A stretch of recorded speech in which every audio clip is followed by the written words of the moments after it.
kana bira dhaquudhaaf. Hojii mana irraa bahu gara sa'aatii kiyya san itti qishittee hojii makiyya oduma dalagadhu intalti Oromoo takka naannaa kiyya hojjetti milkiin kan ammoo sirri beeka. Gara lafa odoo dhufee bakka kana jiraate bakka kana eegagayeetiin jedhan baay'ee natti tolaan gara lafa odoo sheeritti gootanii fiddanii. Achumaan mucayyoon tuni. Dhiifama wajjin warri as jala jirtan gara laafoo milkii fi nasrii itti dawwala isin barbaadan jedhani. Yoo uummata Oromootiif kabajaa qabaatan yoo kabajaa nuuf qabaatan itti dawwala fida. Itti dawwala. Gara laafoon hin dhufa sheer itti godha rakkoon qabu milkii fi nasrii. Nasriin kootu yaa'e nasriin. Asumaan naa godha tiktokii hiyyaadha narra gubanii fooloo naa godha tiktokii kana. Mucattii kana asli akkasi dhibu harki kun ciccitee kun koloreeksii harka kana fixee akkana dhiinyarraan xooxa. Dhaqee qoricha kennee fi birrii argadheetiin jedhe birrii 300 harka kiyyaan fuudhee kennee fi uffata kiyya keessaa baasee kennee fi ijoollee waliin gibbii keessaa hojjennu birrii kadhadheeti 100 irraa fuudhee harka kiyyaan birrii 500 amma waggaa 8 hojjatte intalti intala Oromooti. Waggaa 8 hojjatte waggaa 8 kanaan 800 mana madaama hojjechuun siin taatu akkana ofillee jijjiirtu maatiillee keen jijjiirtu wama biyyi itti jiru interneetii yoo argaan jirtu bayi badii alarra hojjedhu ittiin jedha mucattii tana. Mucattii tana nama baay'ee wal beeka ijoollee gaarii bira si fida bakka gaarii si geessa bakka birriitii harka qabatadhu jedheen birri meeqa harkaa qabdi mucattiin tun 800 harkaa qaba naan jetteen an 300 kenneef. Ijoolleen na bira jiran 500. 800 kan ka'e birrii 500 nama si baasu sanii kennitaan. Kana ammoo 200 kiraa manaa kaffalattee birrii 200 komishinii godhattee taa'uwwan ittiin nyaata kana godhatta jedhee amma herreega godhaaf ishiinaan jetteen. Amma dhaqeefi amma anamma ijoollee keenya dubbisuufii barbaade tureen.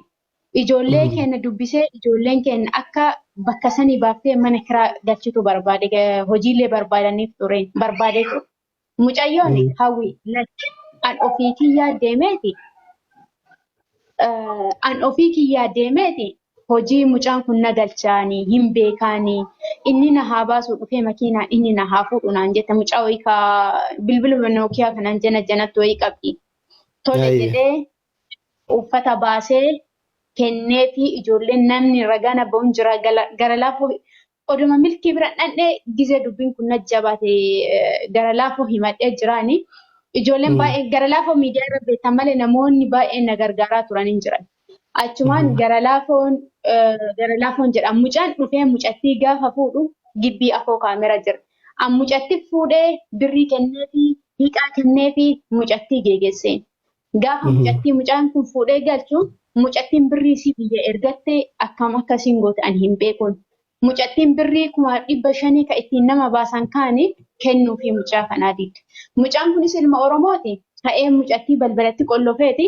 Achi ofii isaatii makiina ofii qabatee mana Arabdootaa dhufe. Dhufee balbala mana mucattiin badde saniitti dhaqee dhadha'een. Warri hin dhufeen. Kan itti gabbaaniitiin jedhan intalti akkana kaleessa taaskii asii fuudhe isin biraa baate jedhee kaddaamatee nabbadee jedhee warrillee itti gabba'uun isaan oolu. Kaameraan duubaa duraan gaafa laalchisa an bira jira ture. Hawwitu wajjisiisee gaafa jedhan ammootu warri an bira hojjedhu aadii mataa kiyyaa qaba malee iqaamaa isaaniitiin mitiin.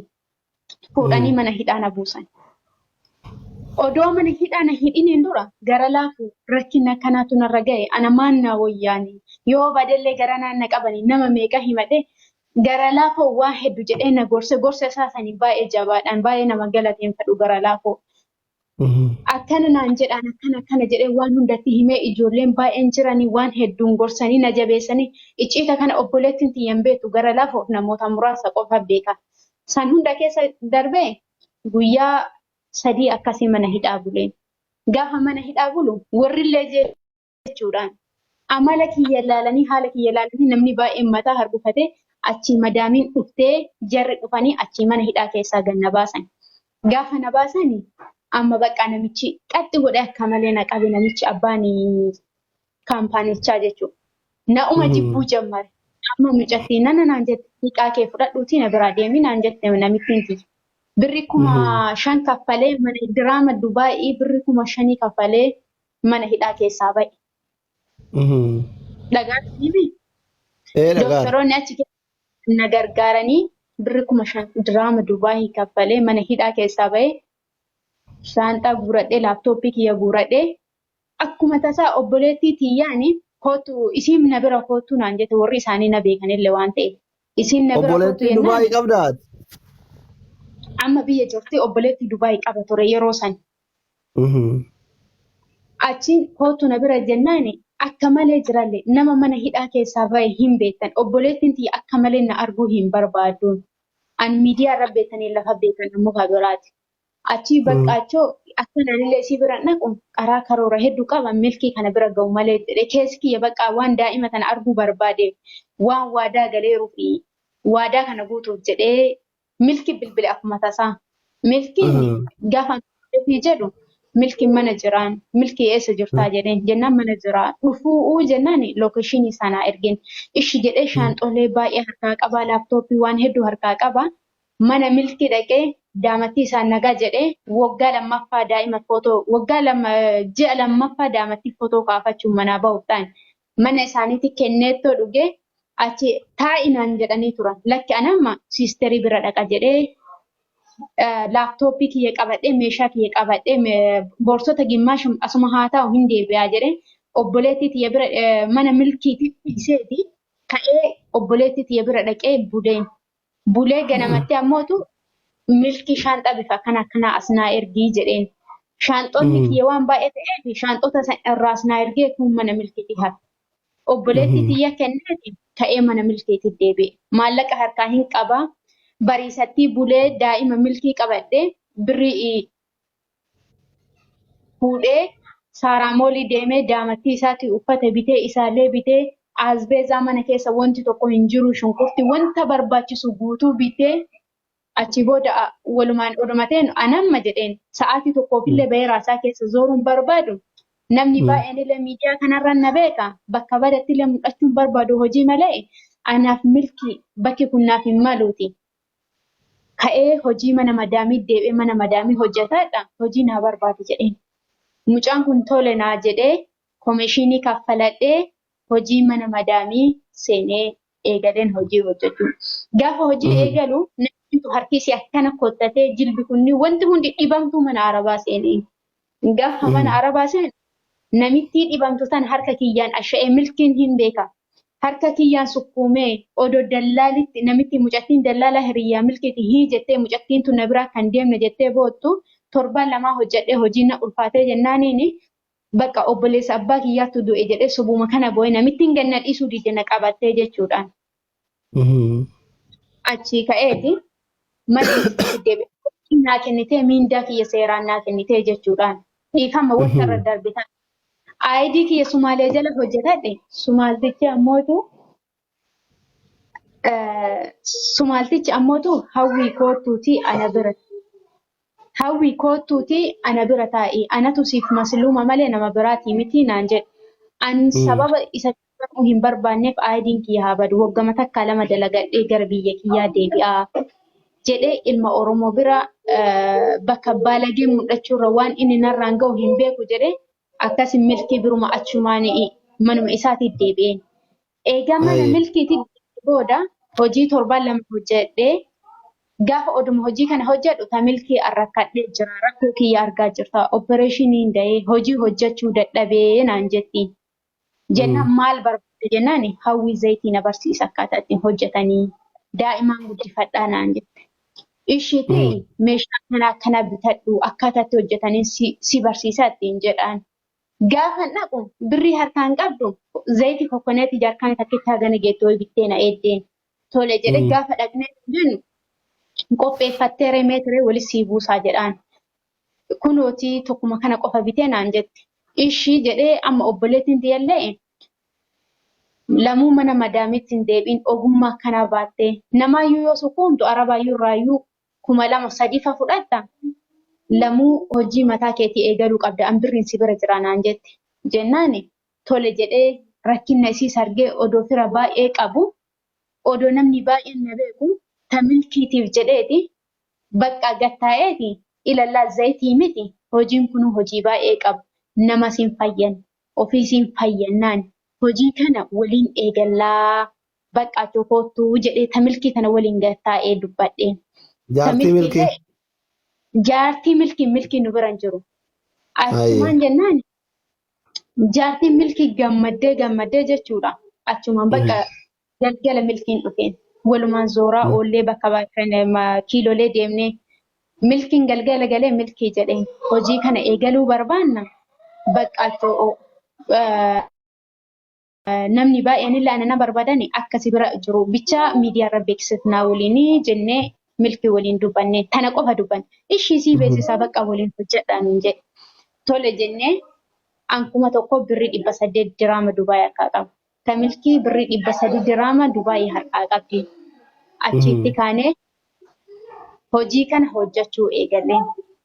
Hojii kana kan isin ajaa'ibu zayitii 1,500 meeshaa zayitii guunnee zayitii gara 40,000 olii birri 40,000 Dubaay olii bitu leetirii gara 50 wayii baafneen 58 isin ta'an fakkaataan yoo daggachuu godhe dhiifama garuu dogongora ta'uu danda'a kun achii ol mala itti gadi hin ta'u.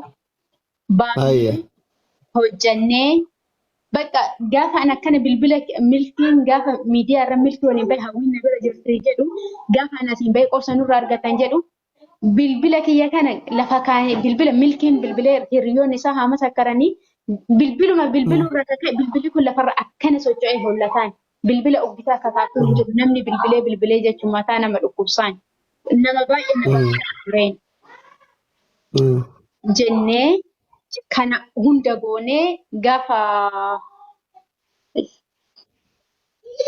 achi qoricha kana waliin haadha manaa isaa waliin eegallee kaampaanii babal'isee kaampaanii bane bakka inni jedheetti kaleessa dubbate tokkotti kaampaaniidhaan hojii ka eegallee hin jennu inni hiriyoonni kiyya birrii 150 birri 50 naannoo keessaa geessanii jennaan haati manaa milkii naafii faashin shoon hin jirtiin miidiyaa kanarratti sin beektan nama uffata gurgurtuu isaanii isinuu kaampaanii kanaa ergatti kaampaanii isirraa erganna jennaan tolee jedhee milkiin odoo mormu haadha manaatiin baay'ee walii bu'anii haati manaa ammoo yaada sirrii jettee birri 25 nu geessanii ta'isii kun haa ta'u jennee abbaa warraa naafii faashin shoo peestaaliidhaa fi waraqata kaampaanii waraqata kun risiitii irra barreessan kaardii nu bitee dhufe akkas ture haalichi. Okay.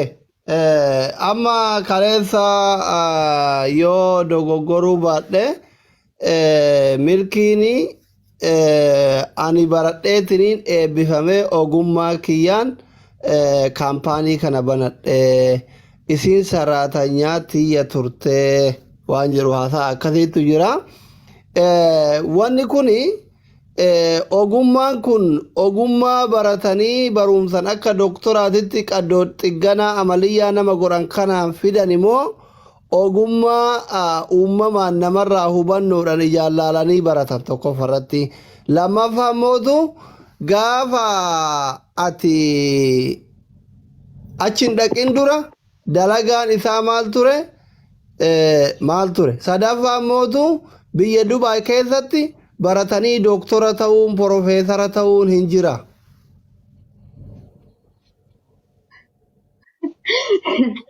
Gaafii kana sanii deebisu. Qoosaa miti wallahi. Uummatuma ifa haa ta'uuf sirriitti adda baasuuf uummata kana.